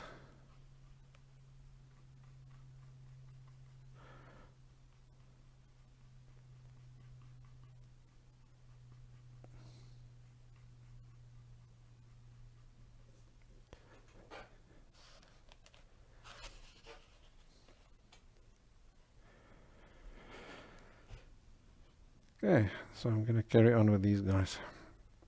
So if you want to make sure that you get these little angles right, first of all, you can use a reference. Second of all, what you can do is make yourself a little tube like I've done there now. It was just a bunch of parallel lines on there.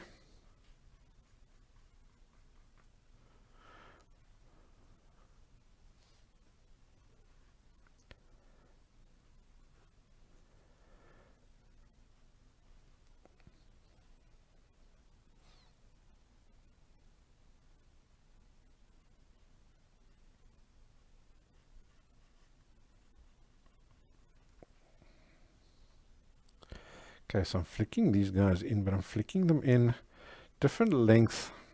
Some are longer, sometimes they're shorter, and so on. I'm also trying to think, where would the sunlight hit? So maybe like here, it would hit the tip of that shoe, and maybe the bottom of that shoe over there. But maybe with this shoe over here, it's now hitting the top of it. So now I'm going to highlight the top of that shoe over there like that.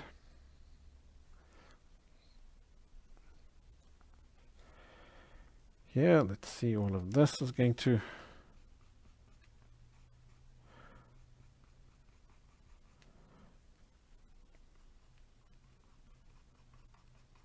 be highlighted.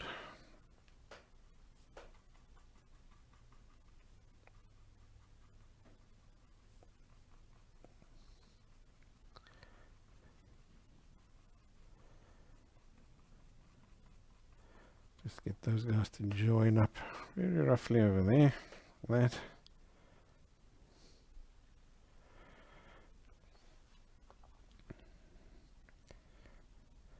Okay, the underside of that arm is now going to catch sunlight over there.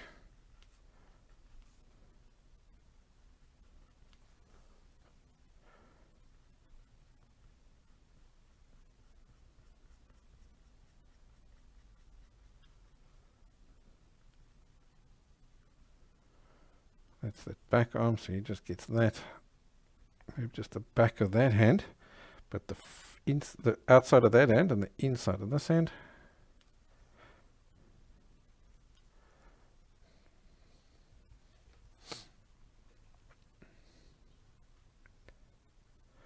The helmet, we'll leave the helmet. We'll give him a different color, so he's got that gold on it. So this here, you can just give a basic little shading from light through to dark.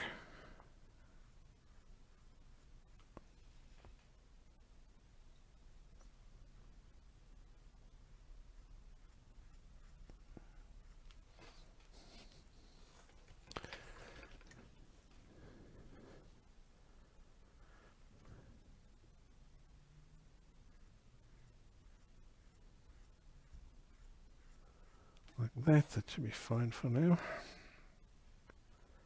Maybe it comes down just a little bit too over there.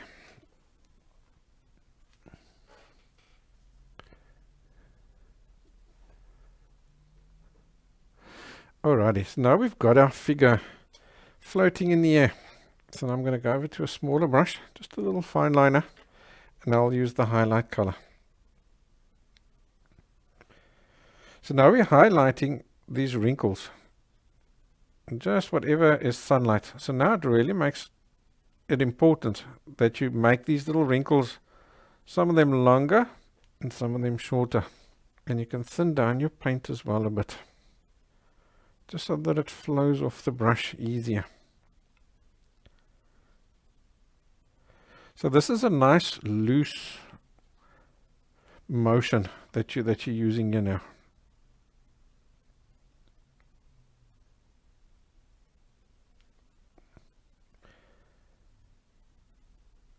Not quite so much light on the top of that leg over there, because it's pointing sort of upwards away from the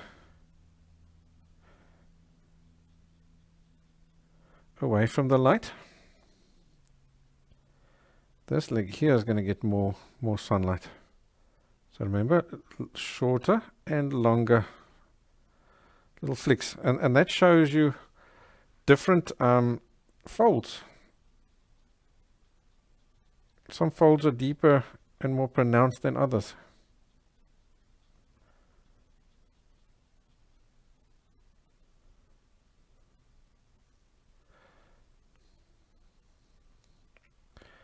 Look, by adding this highlight on, look at the lovely sunlight.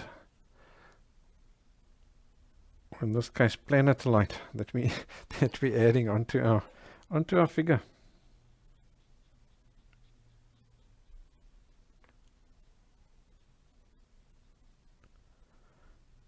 Maybe add just a little bit of a shading in over there, so it's not perfectly lit everywhere. The same over here.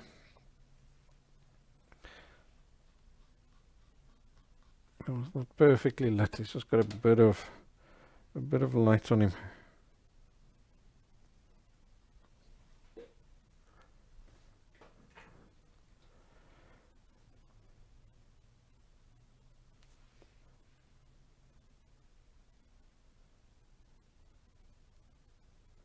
Bit of sunlight there, and then on the back of that thumb over there. Front of this thumb and the inside of the hand, like that.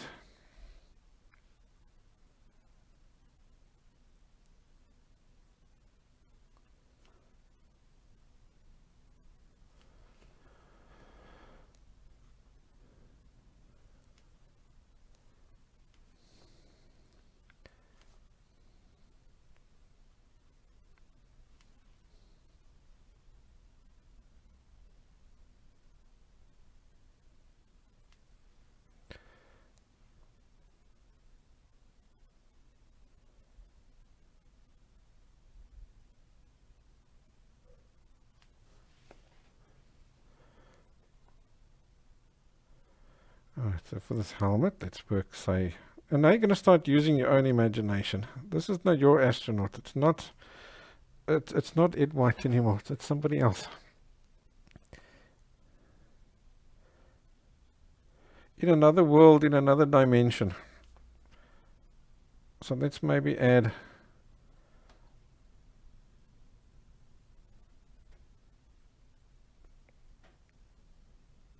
that over there, just to get that shading on the rounding. Maybe he's got a camera or something on his head. So let's maybe add just a little bit of a little gadget over there. And let's see, maybe here on his stomach, here's maybe like a little control box or something.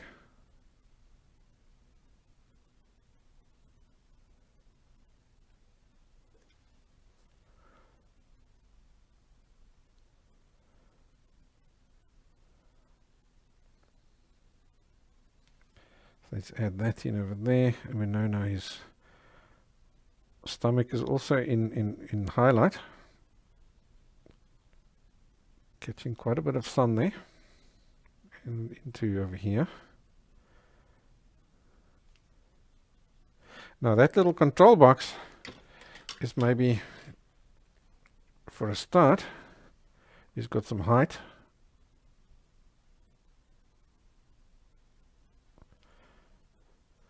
So we can pop in a shadow over there.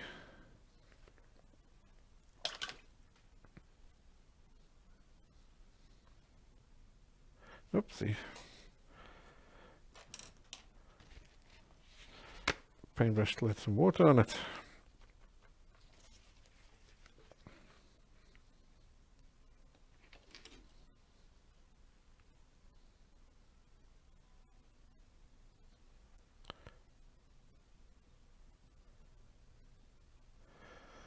he's got that shadow edge, and maybe because he's hanging up, you can see a little bit of the bottom.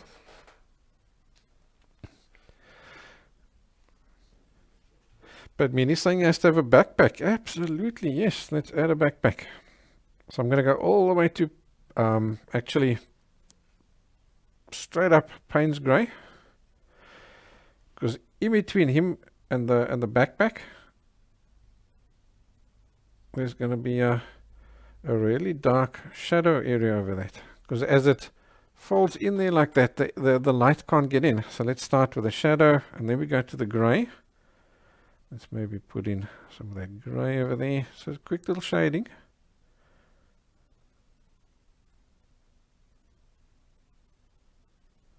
Let's bring it out. I think maybe a bit taller.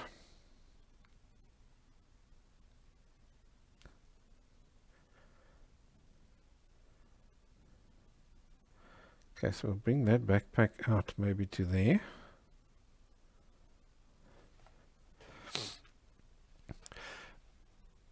And as it comes out, it's starting to pick up a little bit of light, but not quite bright. So we'll, on this far end over here, I'm going to put some of the mid-tone like that. And I'll fade it inwards.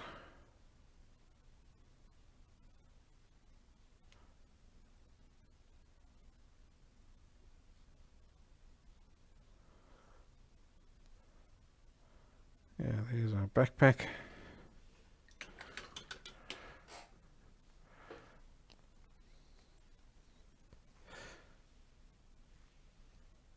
Maybe that backpack has got a bit of a communications antenna on it. So I'm going to take some of the light.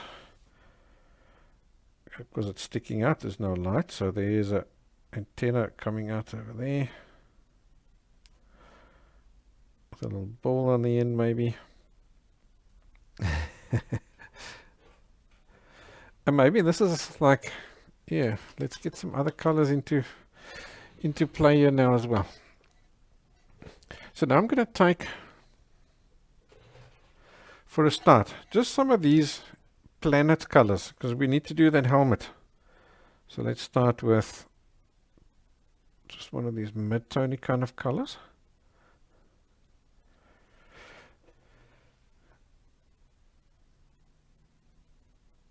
Let's pop some of that down over there like that. Go to the darker one. Let's add a shading darker towards this end over here.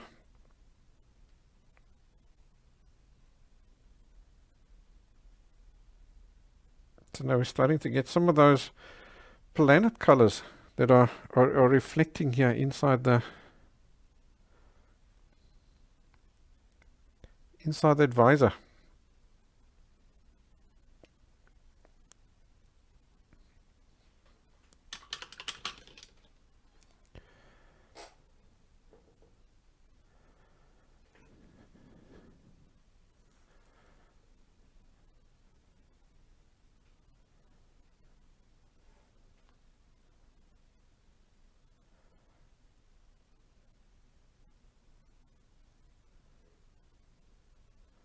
There's maybe something over there.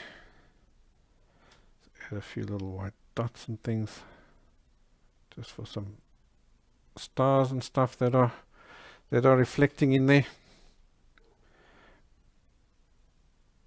And now let's maybe make this back end over here as dark as we can. In other words, there's no, it's reflecting the stars over here.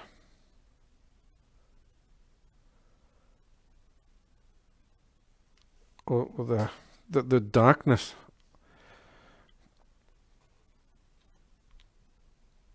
of space. Let's maybe use some neat white, just reflect a little something that's really bright on that over there, just to really show some good light.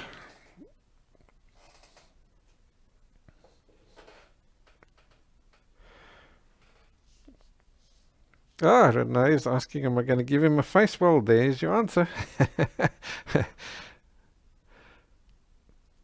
And let's see, like I said, let's bring some new colors into play, some brand new colors. Maybe some Cadmiun Red. And maybe a lighter blue, just for, so I'm going to bring in, say, some cerulean. You can also just take French ultramarine and add some white to it if you want. What else? Maybe a light green color. So take some sap green, add some yellow to it.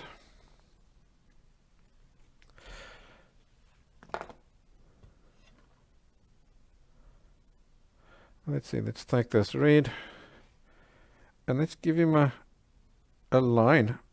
He's got a stripe running up there.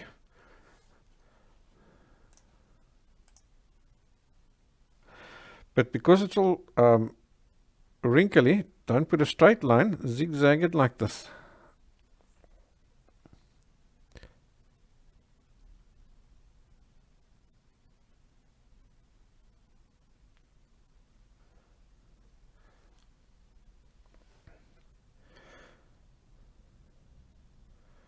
There, and running down there.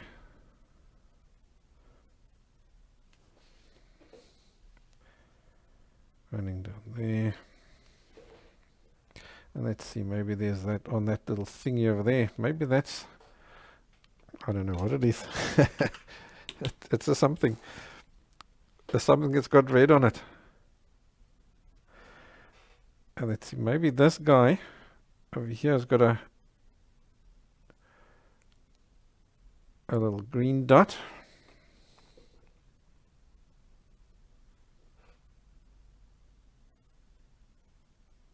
Can't see it, so I'm going to outline it.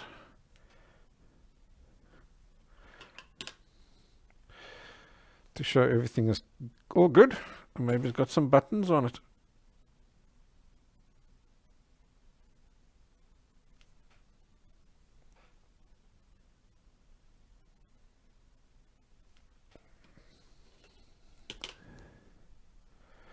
How about, let's take our highlight color. No, I'm going to take, say, yeah, let's use a blue. Let's use a blue. Just a dull blue. Let's maybe right on here.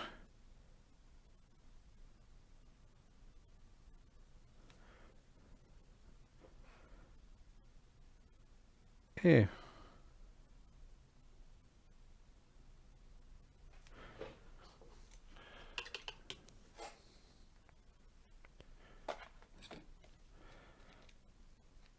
So I'm putting out some yellow as well. And now we can have an indicator on it.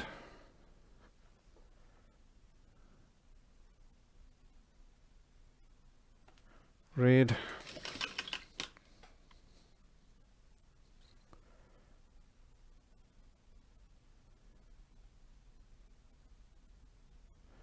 Yellow.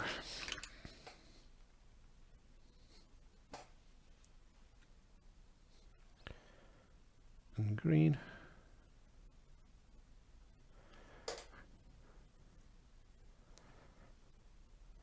And let's say it's still got lots of air, so we can add another whole green one, and then a half a one.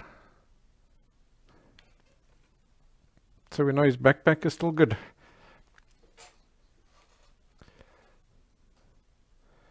Let's see, let's maybe take some blue, add a bit of trim on over there. Maybe there's a bit of a logo happening over here. So I'll just put a few little dabs and dashes to suggest a logo.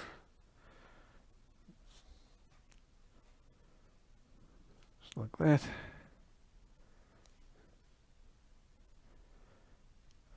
Let's see, maybe just some blue trim here down the side of each shoe. Like that.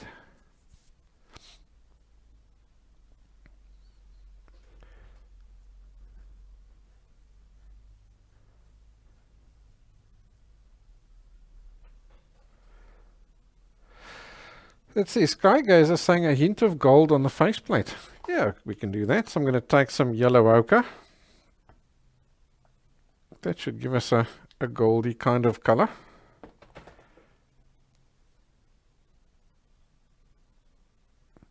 And let's put that sort of in this, like an in-between area, right?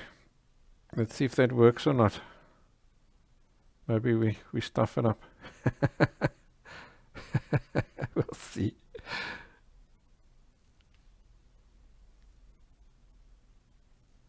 Let's be a bit more bold, be a bit more brave.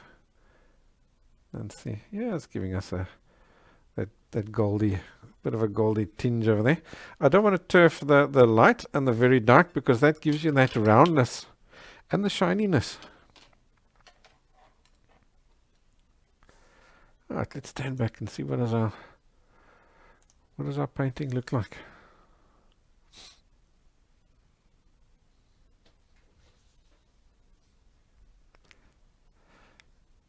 Yeah, there we go. I quite like that. So you can now decide, do you want to add a tether on or not?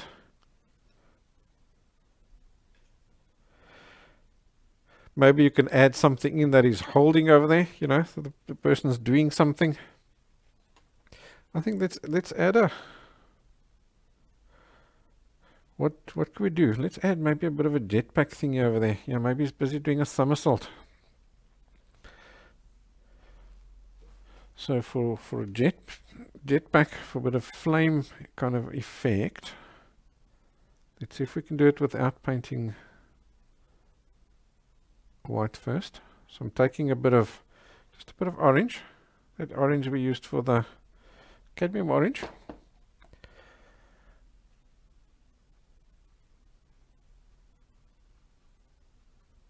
So when you're making a flame, your orange ends up on the outside. It's the colder flame color.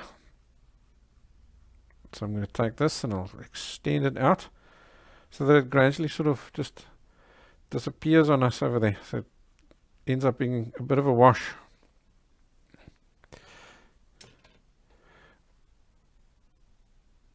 And now I'm going to cadmium yellow. So this now really has taken a few twists and turns as we've gone along. Hey, it's been interesting. Love it. Let's bring that out over there like that. And then your hottest color is white hot. So that's going to be right here where that thing is. The flame is actually coming out. Yeah, it's pretty cool. I'm happy with that.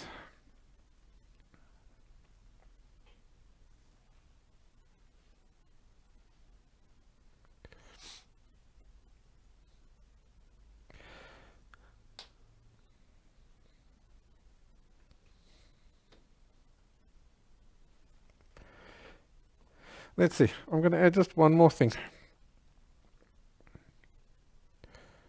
I'm going to take neat white.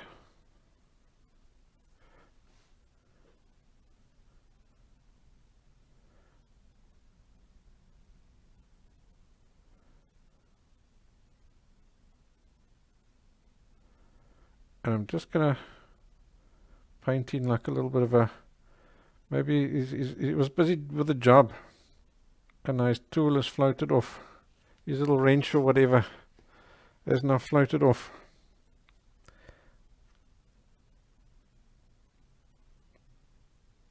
make it look like a random shaped gadget.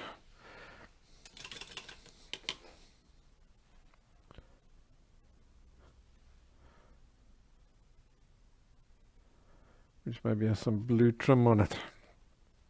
So that's now floated off. So now he has to go and fetch the damn thing.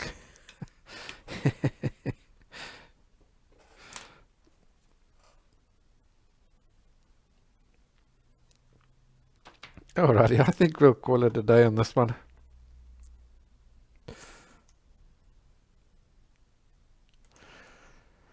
I certainly enjoyed that, and if you enjoyed that, please don't be shy. Go and take a look at my website. I have literally hundreds of other lessons like this on my website. There's acrylic, there's oil, there's watercolor, there's pencil drawing, there's pastel, there's even pen and ink stuff there. Hundreds of them for one really reasonable price. And then as you work along to these classes as a patron, you also then get access to the handouts and the downloads for the class, which you can go and download beforehand. Makes it a lot easier to work with in these classes and all the other pre-recorded classes. So all the other ones, they're obviously on demand. You can watch them whenever you want, whenever it suits your schedule. So I hope you enjoyed today's class. I certainly enjoyed it. It was awesome fun. I'll see you next time. Guys, thanks for joining me. Just as a reminder, next week we are drawing a horse, a realistic horse. But then in 2 weeks' time, remember we did this skyscape. We are now going to add an aeroplane to it because this painting is now dry. I think we painted that one in oil, if I remember right. So we'll paint an aeroplane onto that. So let me know on the website. There's that Have Your Say page. Let me know which aeroplane you want me to paint. Maybe an old Spitfire or something like that. I think that will really make that painting very special. And obviously, if you've got any questions, fire away. I'll hang around until all the questions are done, if there are any. Oh, you're welcome, guys. I'm glad you enjoyed the lesson. Thanks for peeping in, Dennis.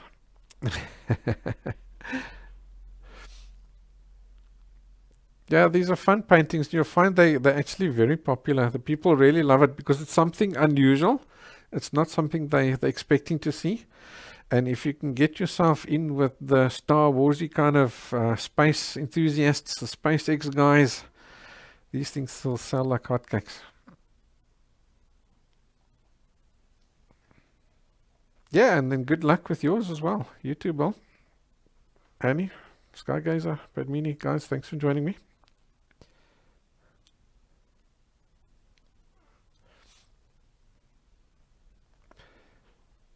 Cool, I'm not seeing any new questions, so I think let's call it a day. Have yourself a wonderful weekend. Thanks for joining me.